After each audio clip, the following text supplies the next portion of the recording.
AP liquor scam కేసులో MP Mithun రెడ్డికి big shock తగిలింది. అయితే ఆగస్టు 1 వరకు విజయవాడ ఏసీబీ కోర్టు రిమాండ్ విధించింది. కాసేపట్లో రాజమండ్రి సెంట్రల్ జైలుకు తరలించనున్నారు. లిక్కర్ కేసులో మిథున్ రెడ్డి A4గా ఉన్నారు. అయితే దీనిపై మరింత సమాచారం మా ప్రతినిధి రాణా అందిస్తారు. రాణా, ఇప్పుడు మిథున్ రెడ్డిని రిమాండ్కి తరలించబోతున్నారు. అయితే ఈ కేసులో నెక్స్ట్ ఏం జరగబోతుంది? రాష్ట్ర రాజకీయాల్లో సంచలనం సృష్టించినటువంటి మద్యం కుంభకోణం కేసులో ఇప్పుడు A4గా ఉన్నటువంటి మిథున్ రెడ్డికి అఫీషియల్గా రిమాండ్ విధించారు ఏసీబీ కోర్టు.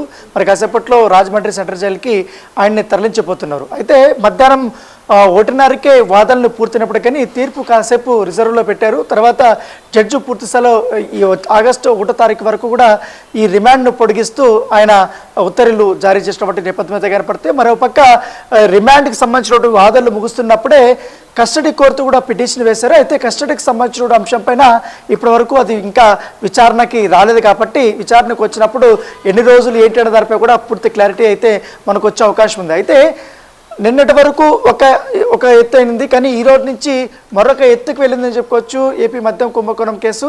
ముఖ్యంగా వైఎస్ఆర్ కాంగ్రెస్ పార్టీ నాయకుల నుంచి కూడా అదే స్థాయిలో తీవ్ర వ్యతిరేకత కొనసాగుతుంది. ముఖ్యంగా ఈరోజు సజ్జల రామకృష్ణారెడ్డి మాట్లాడారు, తర్వాత పెద్దిరెడ్డి రామచంద్రారెడ్డి మాట్లాడారు, తర్వాత అనిల్ కుమార్ యాదవ్ మాట్లాడారు, తర్వాత వైఎస్ఆర్ కాంగ్రెస్ పార్టీ సంబంధించినటువంటి అందరూ సీనియర్ లీడర్లు కూడా వారు మాట్లాడుతూనే చాలా క్లియర్గా చెప్తున్నారు, అసలు మద్యం కుంభకోణమే లేదు, మరి ఎందుకు మీరు అక్రమ కేసులు పెడుతున్నారు? కేవలం ఉమ్మడి చిత్తూరు జిల్లాలోనే గత ఎన్నికల్లో క్లీన్ స్వీప్ చేశాం. పెద్దిరెడ్డి కుటుంబం ఉన్న వాళ్ళ అండదండలతోనే పూర్తి స్థాయిలో ఇటు టీడీపీ లేకుండా కూడా చేశాం. కాకపోతే గత ఎన్నికల్లో వాళ్ళకి అదృష్టం బాగుంది, గెలిచారు తప్ప అంతకుముందు కుప్పంలో కూడా గెలిచే వాళ్ళము. కాకపోతే అప్పటి నుంచి కూడా రాజకీయ కక్ష సాధింపు ధోరణిలో ఒక పెద్దిరెడ్డి కుటుంబం పైన కోపం, ఈర్ష, ద్వేషం పెట్టుకోవడం వల్లనే ఈ రకమైనటువంటి పనులు చేస్తున్నారంటూ కూడా ఇట్లా పెద్దిరెడ్డి రామచంద్రారెడ్డి ఆయన బాహటంగా విమర్శించినప్పటికీ తన కుమారుడు ఎటువంటి తప్పుడు చేయలేదు.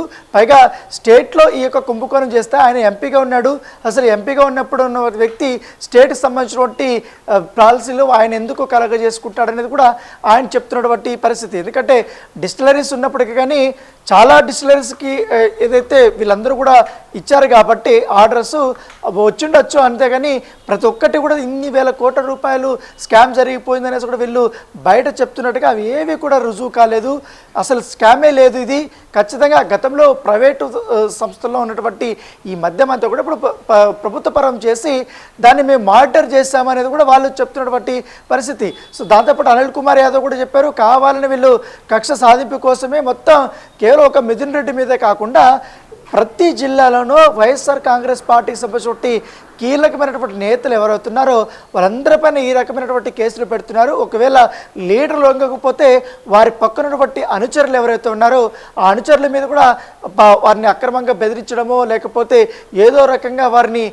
భయపెట్టి కేసులు పెట్టించి లొంగ తీసుకోవడం, ఇవన్నీ కార్యక్రమాలు చేస్తూనే ఉన్నాయి.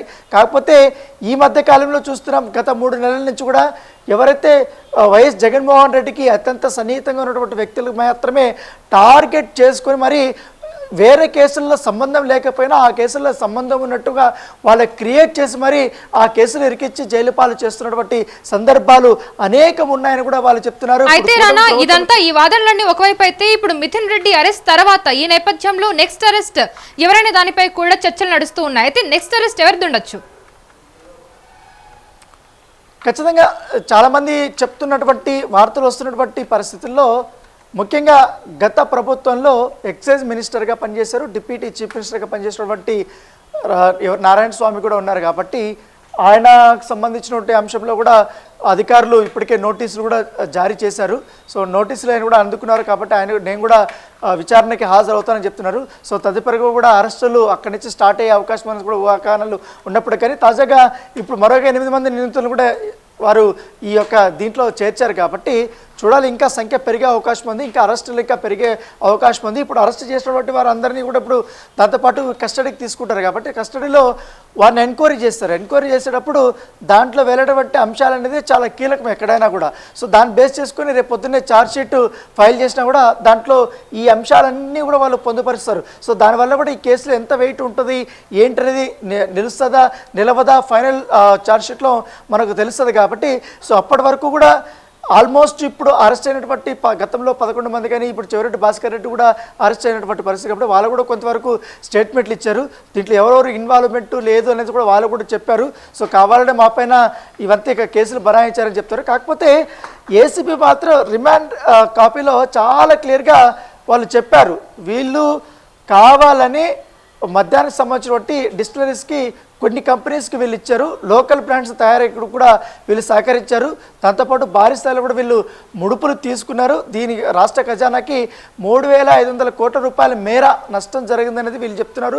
చాలా వరకు విదేశాలు దారి పట్టింది.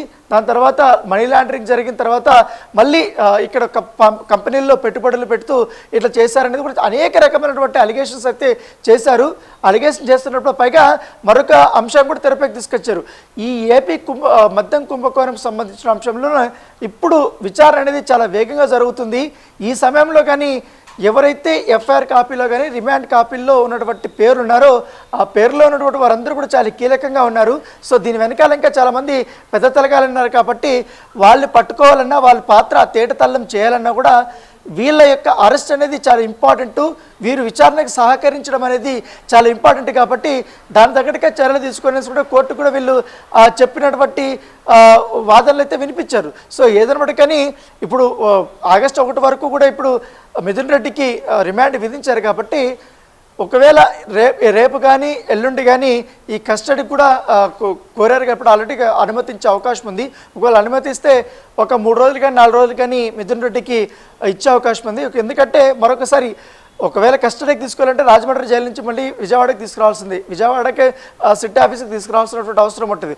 ఒకవేళ కస్టడీ ఒక్క రోజు కానీ 2 రోజులు కానీ అనుమతిస్తే పెద్ద ప్రాబ్లం ఉండదు. కానీ ఎక్కువ రోజులు అనుమతిస్తే మాత్రం ఇక్కడ సిట్ ఆఫీస్ దగ్గర కాస్త భద్రత కూడా పెట్టాల్సిన అవసరం ఉంది. ఎందుకంటే వైఎస్ఆర్ కాంగ్రెస్ పార్టీకి సంబంధించినటువంటి నేతలు కూడా ఎక్కువగా వస్తుంటారు. సో దాంతోపాటు ఇవాళ చూసాం మనం ఆయన హాస్పిటల్ దగ్గరికి వెళ్ళినప్పుడు కూడా వైద్య పరీక్షల కోసం భారీ సంఖ్యలో వైఎస్ఆర్సీపీకి సంబంధించినటువంటి శ్రేణులు కానీ నాయకులు కానీ రావడానికి వాళ్ళు ప్రయత్నించారు. అయితే అక్కడ పెద్ద ఎత్తున కూడా బ్యారికేడ్లు వేసి పోలీసులు అక్కడ ఆపేశారు వాళ్ళంతా. దాంతోపాటు ఏసీబీ కోర్టులో కూడా పెద్ద హంగామా నడిచింది. ఏసీబీ కోర్టులో వాదనలు జరిగేటప్పుడుగా ఎవరిని కూడా రానిలేదు. అక్కడ ఉంటే కేవలం కొంత కేసులు ఎమర్జెన్సీ కేసులు వాదించేటువంటి లాయర్లు, దాంతోపాటు ఈ కేసు ఎవరైతే మిథున్ రెడ్డికి సంబంధించినటువంటి కేసు జరుగుతున్నటువంటి దానికి సంబంధితమైనటువంటి న్యాయవాదులు వీళ్ళు మాత్రమే ఏసీబీకి సంబంధించినటువంటి అధికారులు మాత్రమే ఆ చుట్టుపక్కలకి రానిచ్చారు. దాదాపు 500 మీటర్ వెనకాలే వీళ్ళందరినీ కూడా పెట్టేశారు. ఏకంగా మీడియాను కూడా ఏసీబీ కోర్టుకి దగ్గరలోకి వారు అనుమతించలేరు. అంత టైట్ సెక్యూరిటీని ఇవాళ పెట్టారు. గతంలో కూడా అయితే మరి మిథున్ రెడ్డి జగన్మోహన్ రెడ్డికి ఎంతో అత్యంత సన్నిహితుడు అని చెప్తూ ఉంటారు. అలాగే పార్టీలో కీలక నేత అని కూడా చెప్తూ ఉంటారు. అయితే మిథున్ రెడ్డి అరెస్ట్ నేపథ్యంలో జగన్మోహన్ రెడ్డి ఏమైనా స్పందించారా, ఆయన ఏమైనా మాట్లాడడం జరిగిందా ఈ సందర్భంగా?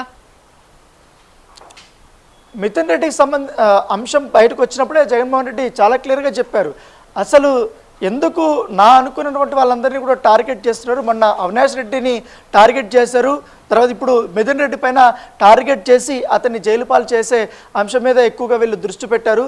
పాలన మీద మేము దృష్టి పెట్టమని అడుగుతున్నాము.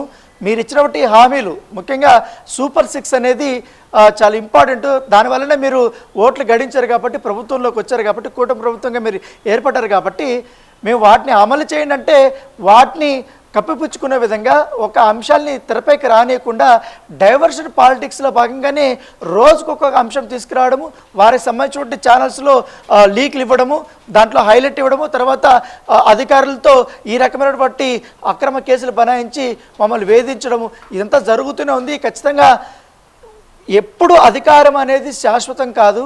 కంపల్సరీ వచ్చే ఎన్నికల్లో మేము కూడా అధికారంలోకి వస్తాం, మేము కూడా ఇలాగే చేస్తే మీరు తట్టుకోలేరనే రీతిలో కూడా ఆయన మొదటి నుంచి కూడా చెప్తున్నారు. ఎందుకంటే ఇవాళ వైఎస్ఆర్ కాంగ్రెస్ పార్టీ సంబంధించిన అందరు సీనియర్ లీడర్లు ఈ అరెస్ట్ని ఖండిస్తూనే ఉన్నారు. ఇప్పుడు ఆయన జైలుకి వెళ్ళడం దీనిపై కూడా చాలామంది జీర్ణించుకోలేకపోతున్నారు. సో ఖచ్చితంగా మీరు చేసినటువంటి తప్పులను కప్పిపుచ్చుకోవడానికే ఈ రకమైనటువంటి అన్ని కార్యక్రమాలు చేస్తున్నారంటూ కూడా వైఎస్ఆర్ కాంగ్రెస్ పార్టీకి చెప్తుంది. అయితే ఇటు కూటమి ప్రభుత్వం నుంచి కూడా తప్పు ఎవరు చేసినా చట్టం ముందు అందరూ సమానమే, కంపల్సరీ అక్కడ ఎవిడెన్స్ లేకపోతే ఏ అధికారి కూడా ఇన్వాల్వ్ అవ్వరు, ఏ అధికారి కూడా అక్రమంగా కేసులు పెట్టే అవకాశం ఉండదు.